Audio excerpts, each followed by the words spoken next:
Through a number of takes and we keep on going. Okay. So I can just start anytime? Yep, you bet. All right. That's hot.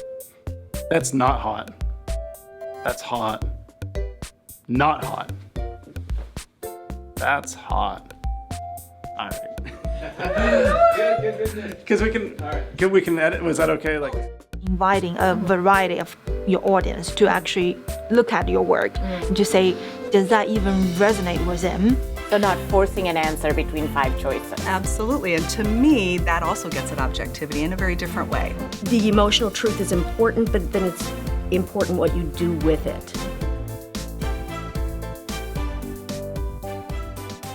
Hi, welcome to What's Hot, What's Not in Qualitative Research. With me, I have Dr. Karen Myers-Bowman. She's a professor in family studies. Welcome. Thank you. It's good to be here.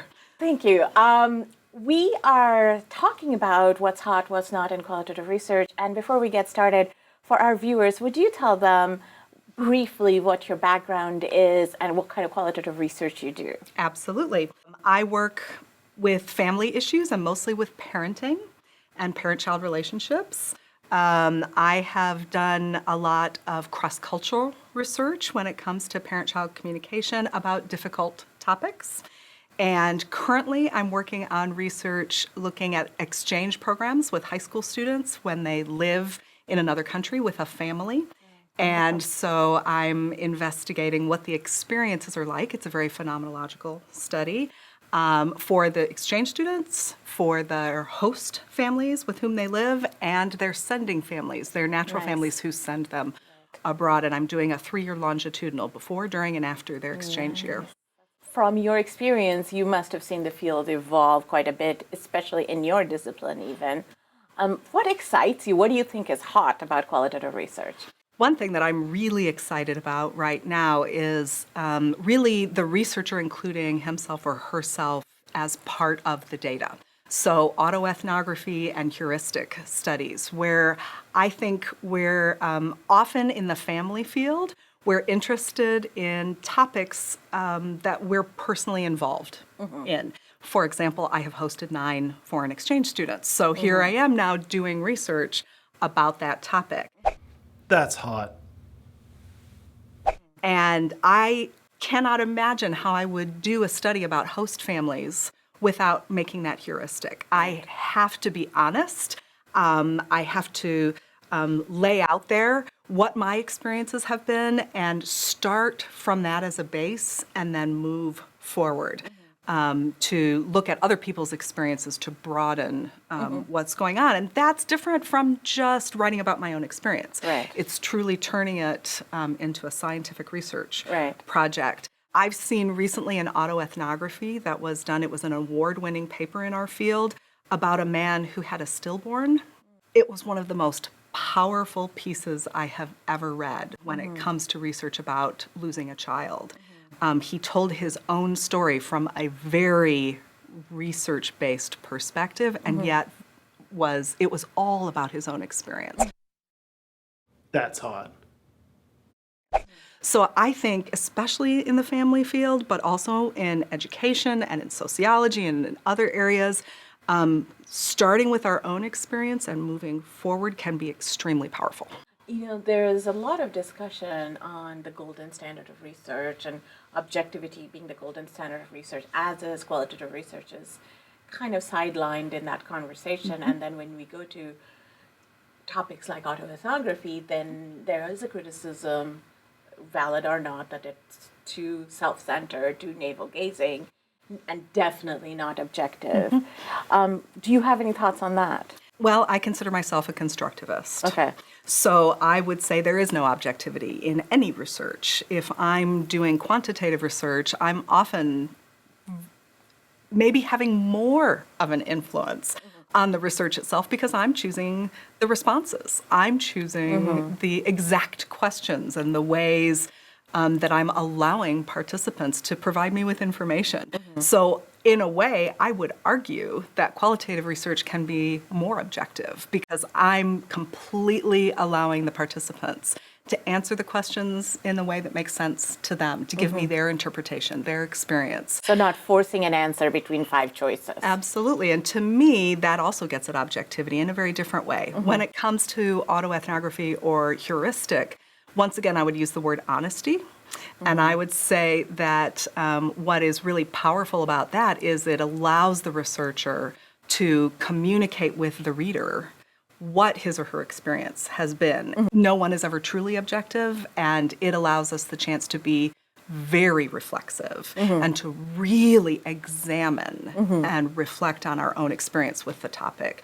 And to me, that's more honest. Yeah. As you have moved through the field, there are certain things that have kind of fallen off the radar, or perhaps you're not as excited about as you have been, or maybe it's a new trend, but it doesn't excite you.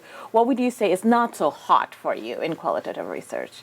I would say one of my biggest frustrations is as qualitative research becomes more accepted, we're often trying to get into journals or other publication outlets that have mostly been quantitative in the past. And what I'm frustrated with and ready to have over is people having to give a lot of justification for why they're using qualitative methodology, when it is clearly the appropriate way to address a research question. That's not hot. That, to me, is what's most important. What's your research question and what methodologies fit? We should no longer have to justify qualitative versus quantitative. So I'm saying I'm done with that. If someone's chosen qualitative and it fits the research question, we should no longer have to run circles around ourselves and trying to justify why that's there. Right.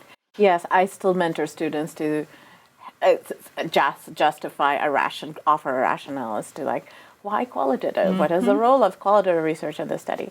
I do think for students it's an important exercise to get into so they understand and articulate it well. But I agree, in the publication space, it feels like you're still repeating arguments from 20 years ago. I actually had a rejection from a journal because they told me I was too defensive in my use of qualitative. And I clearly didn't understand the journal. We already got qualitative, you don't have to do that. And so I don't even think they read my article. I think what they did was they saw that I came across to them as being defensive about qualitative, and then they just assumed that meant that I didn't fit their journal, which was frustrating to me, but it also it was a great turning point for me to really think about we don't have to always do that. And this was probably 10 years ago. So I think in my field, we're moving a little bit farther and don't have to justify all the time anymore. But if I'm going to publish in a psych journal, I still need to justify. So know your journal. Yes, absolutely.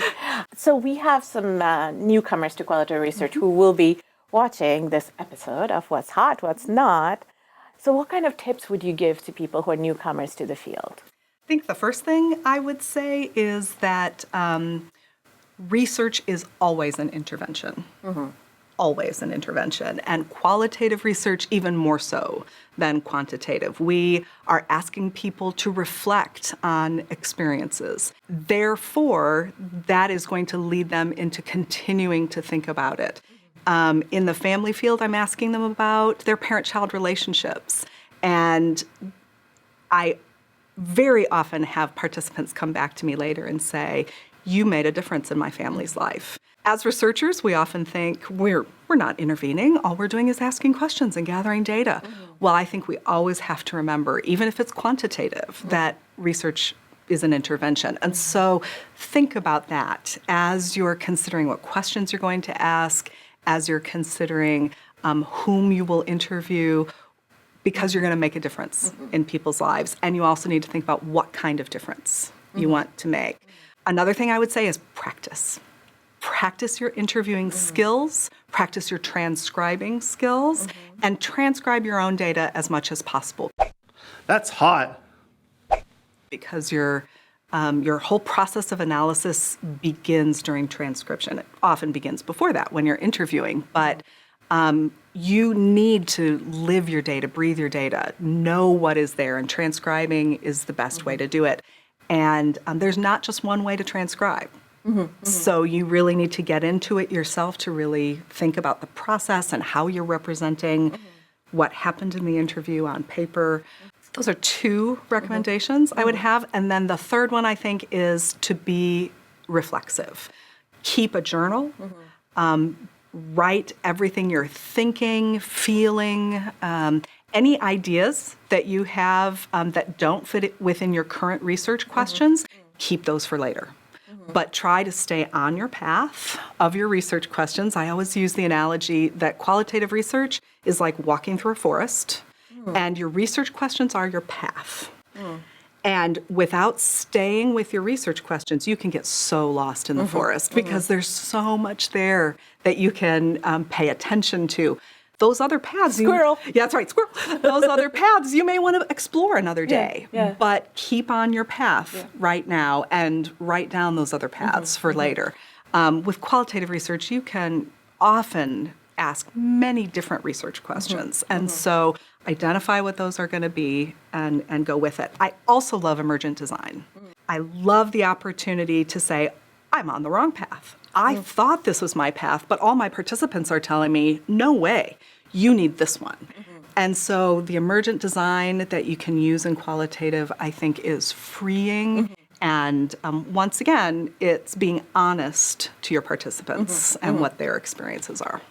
Well, this has been very helpful and insightful. And I thank you for your time, and thank you for watching What's Hot, What's Not in Qualitative Research.